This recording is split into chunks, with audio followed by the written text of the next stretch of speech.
So today we're going to talk about ratios. Now, it sounds a little bit different than how it looks. This T doesn't say the T sound. This word is said ratio.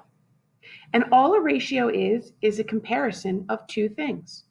So in my example here, I have some dots. I'm going to compare the pink dots to the blue dots. Now there's three symbols that we can use to write ratios. You can use the word two.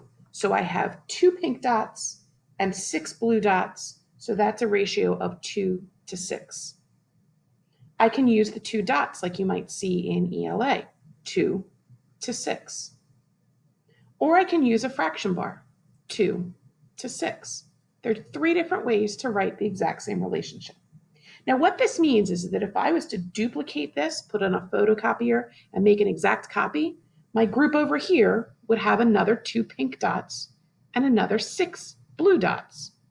Altogether, my numbers would be different. In that case, I'd have 4 pink and 12 blue, but the relationship or the ratio would be the same, right? I could separate them out so that each group had 2 pink for every 6 blue.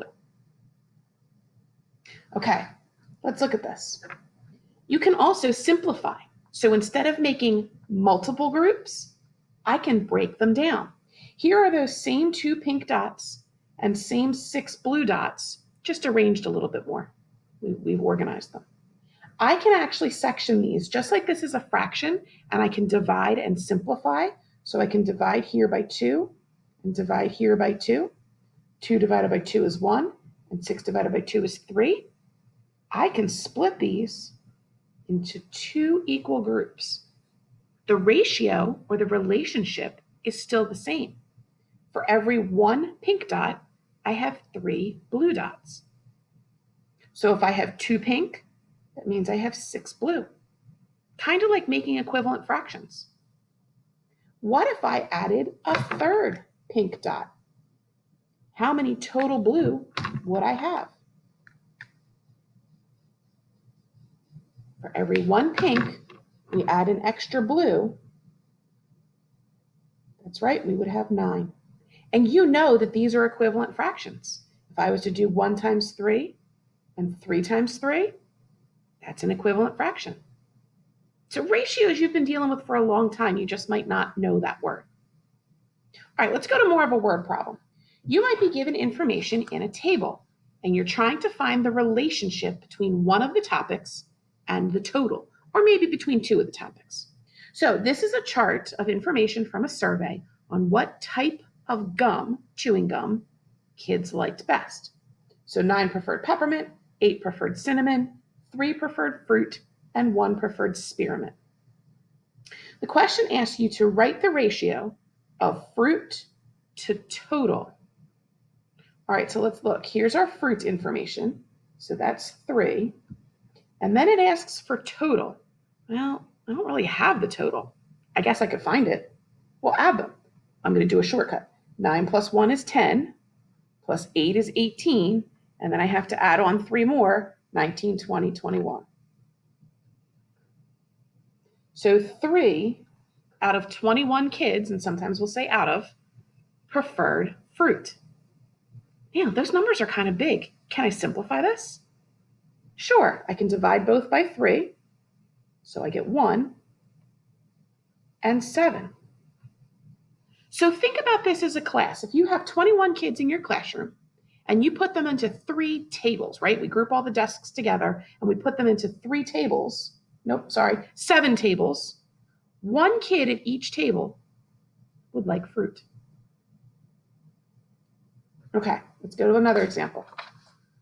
This one is going to pop up in the book and requires a picture. If you've used the bar diagrams before, this uses bar diagrams. So Katie wants to divide her 30 flowers into 2 groups so that the ratio is 2 to 3. Maybe she's got 2 colors. She's got, I don't know, yellow and orange, but she doesn't want them to be equal. She kind of wants one color to have a little bit more, or they didn't have as many in the garden center, so she had to get what she could get, and she wants to divide them evenly. Okay? Now, I'm going to draw 2 rectangles to represent the 2, right? Just like we had our dots, this is going to be 2 boxes. And then I'm going to draw 3 rectangles all about the same size to represent the 3. So this is 2 to 3. All right, all together, when I smushed all my dots together, I had 30 of them, right? The pink and the blue, imagine the pink and the blue, all got smushed together. There's 30 of them sitting there waiting to be planted. How many sections do I have? 5. So if I split 30 plants evenly amongst 5 sections, what's 30 divided by 5? 30 divided by 5 is 6, which means each section is going to get 6 plants. So I'm going to need 12 of this type. Let's say that these are red. Let's say that these are yellow. I'm totally just making these colors up off the top of my head. That means that I'm going to need 12 red and 18, 3 times 6, 18 yellow to satisfy the relationship that Katie wants, this vision that she has for how her garden should look. And if you double check, 12 plus 18 is all 30. We'll do some more practice of each one of these in class.